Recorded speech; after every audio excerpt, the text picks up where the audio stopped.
और जिन लोगों की बात किया इन्होंने कि वहां पर कर्मचारी नेता थे, मैं आपको बड़ी जिम्मेदारी के साथ कह रहा हूं, एक भी आदमी, सब के सब ओपीएस ले रहे हैं। अगर इतनी खूबसूरत ओपीएस है तो क्यों नहीं छोड़ देते हैं? हमको ज्ञान दे रहे हैं, वो ओपीएस लेंगे और हमको एनपीएस कभी बताएंगे अच्छी है, फिर कभी ओपीएस बताएंगे अच्छी है, ऐसा तो नहीं होगा कि आपके कर्मचारी संगठन ही इस मुद्दे पर बट जाएं। नहीं, कर्मचारी संगठन बटेंगे। जो ओपीएस के अंदर हैं वो पहले भी छल किए, आज फिर छल कर रहे हैं। 2004 में इन्हीं लोगों की वजह से एनपीएस आई, आज इन्हीं लोगों की वजह से ओपीएस सरकार ला रही है।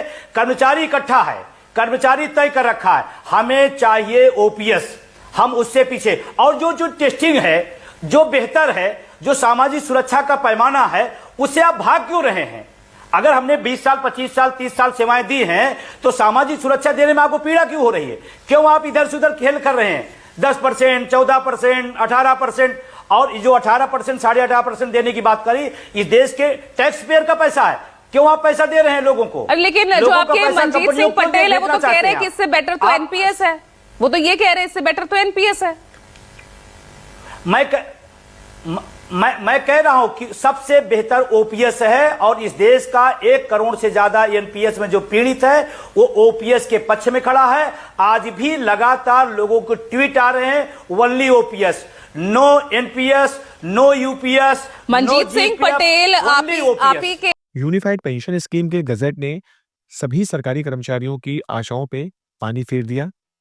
जिस प्रकार से कर्मचारी उम्मीद लगाकर बैठे थे कि सरकार जैसा कि बोलती है कि जो ये यूपीएस स्कीम है हूबहू ओपीएस की तरह ही है, वैसा ही कुछ इसमें भी उनको प्रावधान दिया जाएगा। लेकिन जब गजट निकला और जब इन्होंने इसके बिंदु को अच्छे से समझा तो ये पाया कि ये तो बिल्कुल भी ओपीएस की तरह मैच नहीं कर रही है। सिर्फ और सिर्फ अगर देखा जाए तो एक निश्चित पेंशन, बेसिक का आधा निश्चित पेंशन, और आपका जो डीए लगेगा वो कुछ हद तक ओपीएस से मैच कर रहा है। अदरवाइज ये स्कीम बिल्कुल भी ओपीएस की तरह नहीं बताई जा रही है। इन्हीं चीजों का विरोध देखते हुए विजय कुमार बंधु जी के नेतृत्व में 28 तारीख को यानी कल दोस्तों सभी जगह जितने भी सरकारी कर्मचारी थे, चाहे वो ब्लॉक स्तर पे हो, चाहे वो बड़े स्तर पे हो, छोटे से छोटे स्तर से लेकर बड़े से बड़े स्तर तक, जो यूपीएस स्कीम है, इस जो गजट निकला है, इसका पूर्ण तरीके से विरोध किया गया और इसकी प्रतियां जलाई गई हैं। यहाँ तक कि विजय कुमार बंधु जी भी इसमें शामिल हुए और उन्होंने भी सरकार को ये विरोध जताया है कि जो ये यूपीएस स्कीम का गजट आया है, ये बिल्कुल भी एक्सेप्टेबल नहीं है। आप एक बार खुद विचार करिए कि यदि आप अपने पूरे जीवन में जितने भी आप सर्विस करेंगे, उतना आप पैसा सरकार को देंगे और वही पैसा आपको नहीं मिलेगा, तो फिर ये ओपीएस के बराबर कैसे हो गई?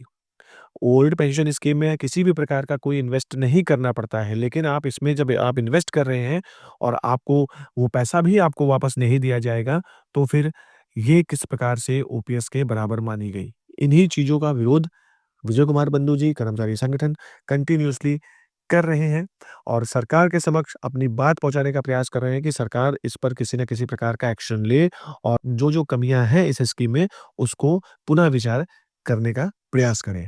और दोस्तों इस यूपीएस स्कीम का, यूपीएस गजट का कर्मचारी संगठन तो विरोध कर ही रहे हैं, उनके साथ-साथ विपक्षी सरकार भी उसका पूर्ण विरोध कर रही है और वो भी बता रही है कि जो ये यूपीएस स्कीम है, ये किसी भी तरह से कर्मचारियों के हित में नहीं है। यहाँ तक कि जो विपक्षी सरकार है, उनका ये भी कहना है कि जिस दिन हमारी सरकार बनेगी, हम पुरानी पेंशन योजना को बहाल कर देंगे। अब बोलना और करने में दोस्तों ज़मीन-आसमान का फ़र्क होता है फिलहाल तो। जैसा कि कहने को तो दोस्तों कोई कुछ भी कह सकता है, कि ऐसा हो जाएगा, वैसा हो जाएगा, लेकिन उस चीज़ को ग्राउंड लेवल पे करना बहुत बड़ी बात होती है। फिलहाल किसी चीज़ की घोषणा करना ही बहुत बड़ी बात मानी जाती है क्योंकि अभी तक जहाँ-जहाँ विपक्षी सरकार है, वहाँ पुरानी पेंशन योजना बहाली का जो प्रोसेस है, वो चल रहा है। हालाँकि लागू हो ना हो वो एक अलग मैटर है, लेकिन ऐलान किया जा चुका है और वो प्रोसेस जो है शायद उस पर काम किया जा रहा है। अब जो ये 28 तारीख को जो ये विरोध प्रदर्शन किया गया, यूपीएस गजट का प्रतियां इसकी जलाई गई, इसका असर कितना सरकार पे पड़ता है? क्या सरकार इस पर कोई ना कोई एक्शन लेगी? क्या सरकार इस पर कुछ न किसी प्रकार का अमेंडमेंट करेगी? क्योंकि रेलवे के मंत्री जी हैं एम रघुवैया जी, उन्होंने भी एक अपने वीडियो में ये चीज़ बात की थी कि जो यूपीएस में कुछ कमियां हैं। श्री गोपाल मिश्रा जी ने भी बोली थी कि ये चीजें जो हैं उनको फिर से सरकार के समक्ष रखकर इसको ठीक कराई जाएंगी। अब बोलना और करना, जैसा कि मैंने पहले ही बोला था कि बोलना और करने में बहुत अंतर होता है। अब देखते हैं दोस्तों क्या होता है आगे, कितना इसका असर पड़ता है, ये अभी देखना बाकी है। तो खबर यही थी दोस्तों, मेरे द्वारा दी गई जानकारी आपको पसंद आई तो प्लीज वीडियो को लाइक शेयर कमेंट जरूर करिए। मिलते हैं अगले वीडियो में, तब तक के लिए जय हिंद, जय भारत।